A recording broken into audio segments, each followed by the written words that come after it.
Gladstone, as political paralysis in Washington brings the nation ever closer to default, the press has had little trouble covering the brinksmanship over the nation's debt ceiling. Leaders from both political parties still struggling to reach a deal to raise the nation's debt ceiling. As a bipartisan deficit reduction deal appears more and more unlikely. Here's the prevailing media narrative. The Republicans want the government to live within its means, like ordinary Americans. The Democrats want the wealthy, who enjoy disproportionately low tax rates, to pay their fair share. And Washington is playing a serious game of chicken that the president, as the nation's in loco parentis in chief, seems unable to stop.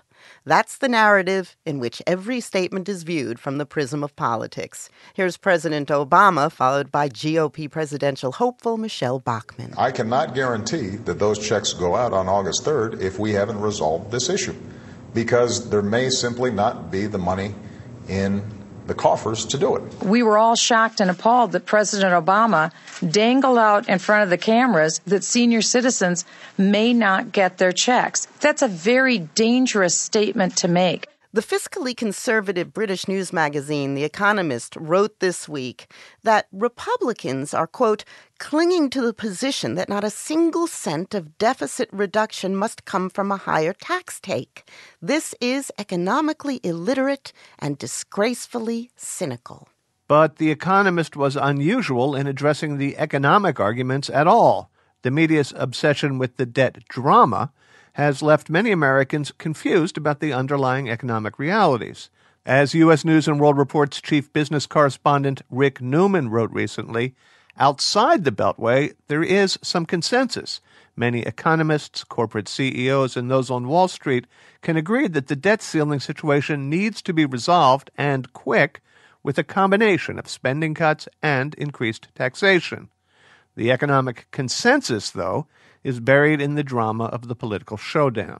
The question is, if there is so little to debate, why obsess about the debate? Rick Newman says that all the coverage the public needs is there if the audience is willing to sift through all the irrelevancies to find it.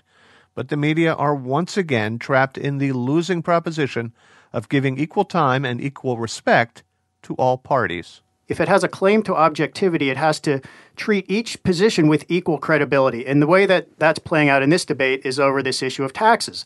Most economic experts or mainstream economists say there is no way to solve this problem without a combination of spending cuts and tax increases.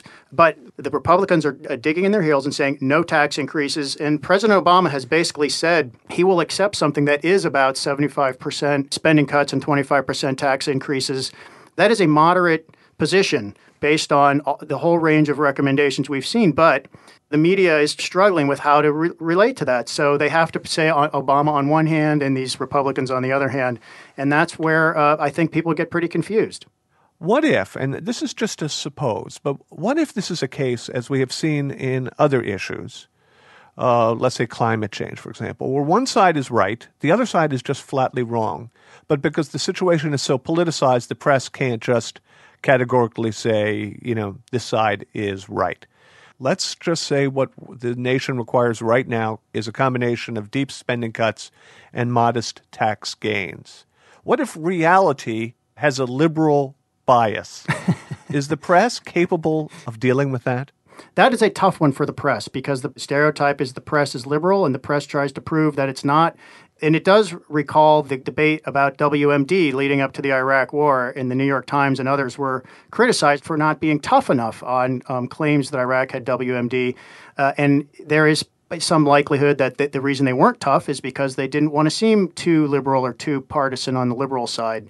And we may be in that situation now, specifically with regard to this question of should there be some tax increases to help close the deficit. Is it possible that the press is actually incapable of performing its function of informing its audiences because it would be dismissed as simply propagandizing for the president and the Democratic Party?